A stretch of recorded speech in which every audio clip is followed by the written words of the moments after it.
ಧರ್ಮಸ್ಥಳದ ಬುರುಡೆ ಕೇಸ್ನಲ್ಲಿ ಅದರ ಷಡ್ಯಂತ್ರ ಇದೀಗ ಬಟಾಬಯಲಾಗಿದೆ. ಆದರೆ ಈ ಸೌಜನ್ಯ ಕೇಸ್ ಇನ್ನೂ ತಾರ್ಕಿಕ ಅಂತ್ಯ ಕಂಡಿಲ್ಲ. ಹೀಗಾಗಿ ಸೌಜನ್ಯ ಕುಟುಂಬಸ್ಥರು ಎಸ್ಐಟಿ ಕದ ತಟ್ಟಿದ್ದಾರೆ. ಇನ್ನು ಇದೇ ವಿಚಾರಕ್ಕೆ ಸಂಬಂಧಪಟ್ಟಂತೆ ಬಿಜೆಪಿ ನಾಯಕರು ಸೌಜನ್ಯ ಅವರ ಮನೆಗೆ ಭೇಟಿ ಕೊಟ್ಟು ನ್ಯಾಯ ಕೊಡಿಸುವ ಭರವಸೆಯನ್ನ ನೀಡಿದ್ದಾರೆ. ಇದರ ವರದಿ ಇಲ್ಲಿದೆ. ಸೌಜನ್ಯ ಕೇಸ್ ಮರು ತನಿಖೆ ಆಗುತ್ತಾ? ಬಿಜೆಪಿ ಭರವಸೆಯನ್ನ ಒಪ್ಪುತ್ತಾ ಕುಟುಂಬ? ಧರ್ಮಸ್ಥಳದ ಸೌಜನ್ಯ ಮನೆಯಲ್ಲಿ ಕೂತಿರುವ ಬಿಜೆಪಿ ರಾಜ್ಯಾಧ್ಯಕ್ಷ ವಿಜಯೇಂದ್ರ ಅವರ ಬಳಿ ನೋವನ್ನು ತೋಡಿಕೊಳ್ತಾ ಕಣ್ಣೀರಿಡ್ತಾರೋ ಸೌಜನ್ಯ ತಾಯಿ ಕುಸುಮ. ಹೋರಾಟದ ಹಾದಿಯಲ್ಲಿನ ಕಷ್ಟ ಸುಖಗಳನ್ನು ಹೇಳಿಕೊಳ್ತಿರೋ ಸೌಜನ್ಯ ಕುಟುಂಬಸ್ಥರು. ಹೌದು, ಧರ್ಮಸ್ಥಳದಲ್ಲಿ ಲಕ್ಷಕ್ಕೂ ಅಧಿಕ ಜನ ಸೇರಿಸಿ ಧರ್ಮಯುದ್ಧದ ಸಮಾವೇಶ ಮಾಡಿದ ಬಿಜೆಪಿ ಕಾರ್ಯಕ್ರಮದ ನಂತರ ಬಿಜೆಪಿ ರಾಜ್ಯಾಧ್ಯಕ್ಷ ವಿಜಯೇಂದ್ರ ಸೌಜನ್ಯ ಅವರ ಮನೆಗೆ ಭೇಟಿ ಕೊಟ್ಟಿದ್ರು. ಆಗ ಸೌಜನ್ಯ ತಾಯಿ ಕುಸುಮ ಅಂದಿನ ಘಟನೆಯನ್ನ ವಿಜಯೇಂದ್ರ ಬಳಿ ಎಳೆಯಾಗಿ ಬಿಚ್ಚಿಟ್ರು.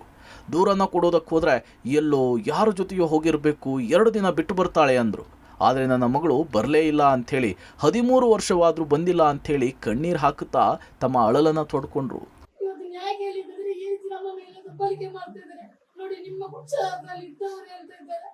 ಇಷ್ಟು ದೊಡ್ಡ ಮನೆ ಕಟ್ಟಿದಲ್ಲ ಸೌಜನ್ಯ ಹೆಸರಲ್ಲಿ ಕೊಂಡ ಹಣ ಮಾಡಿದಲ್ಲ ಅಂತ ಹೇಳ್ತಾ ಇದ್ದಾರೆ ಸರ್.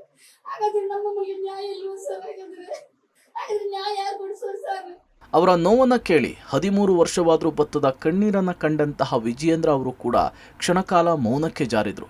ಬಳಿಕ ಹೆಣ್ಣು ಮಗಳು ಆ ರೀತಿ ಸಾವನ್ನಪ್ಪಿದ್ದಕ್ಕೆ ನಿಮ್ಮಷ್ಟೇ ನೋವು ಬೇಸರ ನಮಗೂ ಇದೆ. ನಿಮ್ಮ ಮಗಳಿಗೆ ನ್ಯಾಯ ಕೊಡಿಸುವುದಕ್ಕೆ ನಿಮ್ಮ ಜೊತೆಗೆ ನಾವಿದ್ದು ಕೈ ಜೋಡಿಸಲಿದ್ದೇವೆ ಅಂಥೇಳಿ ಭರವಸೆ ಕೊಟ್ಟರು.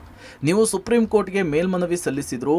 ಕೋರ್ಟಿನ ಖರ್ಚು ವೆಚ್ಚವನ್ನು ಬಿಜೆಪಿಯೇ ನೋಡಿಕೊಳ್ಳುತ್ತೆ. ಪ್ರಕರಣದ ಹಿಂದೆ ಯಾರೇ ಇದ್ರೂ, ಎಷ್ಟೇ ದೊಡ್ಡ ಶಕ್ತಿ ಇದ್ರೂ, ವ್ಯಕ್ತಿ ಇದ್ರೂ ಶಿಕ್ಷೆ ಆಗಬೇಕು. ನಿಮ್ಮ ಹೋರಾಟಕ್ಕೆ ನಮ್ಮ ಬೆಂಬಲ ಸದಾ ಇರುತ್ತೆ ಅಂಥೇಳಿ ಭರವಸೆ ಕೊಟ್ಟಿದ್ದಾರೆ.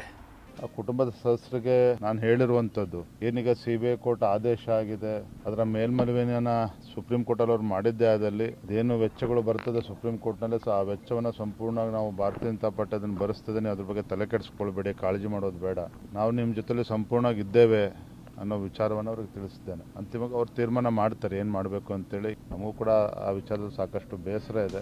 ಒಟ್ಟಾರೆ ಸೌಜನ್ಯ ಸತ್ತು ದಶಕಗಳೇ ಕಳೆದಿದೆ. ಆ ಅವಧಿಯಲ್ಲಿ ನೂರಾರು ಜನ ನಾಯಕರು ಭೇಟಿ ಕೊಟ್ಟಿದ್ದಾರೆ, ಭರವಸೆ ಕೊಟ್ಟಿದ್ದಾರೆ. ಆದರೆ ಹೆಣ್ಣು ಮಗಳಿಗೆ, ಆಕೆಯ ಕುಟುಂಬಕ್ಕೆ ನ್ಯಾಯ ಮಾತ್ರ ಇಂದಿಗೂ ಸಿಕ್ಕಿಲ್ಲ. ಇದೀಗ ಬಿಜೆಪಿ ರಾಜ್ಯಾಧ್ಯಕ್ಷರೇ ಅವರ ಮನೆಗೆ ಹೋಗಿ ಅವರ ಕಣ್ಣೀರನ್ನು ಕಂಡು ಹೋರಾಟಕ್ಕೆ ಕೈ ಜೋಡಿಸುವುದಾಗಿ ಭರವಸೆ ಕೊಟ್ಟಿದ್ದಾರೆ. ಇನ್ನಾದರೂ ಆಕೆಗೆ ನ್ಯಾಯ ಸಿಗುತ್ತಾ? ಕಾದ್ ನೋಡಬೇಕಿದೆ. ದೀಪಕ್ ಜೊತೆಗೆ ನಾರಾಯಣಗೌಡ, ಪಬ್ಲಿಕ್ ಟಿವಿ, ಮಂಗಳೂರು.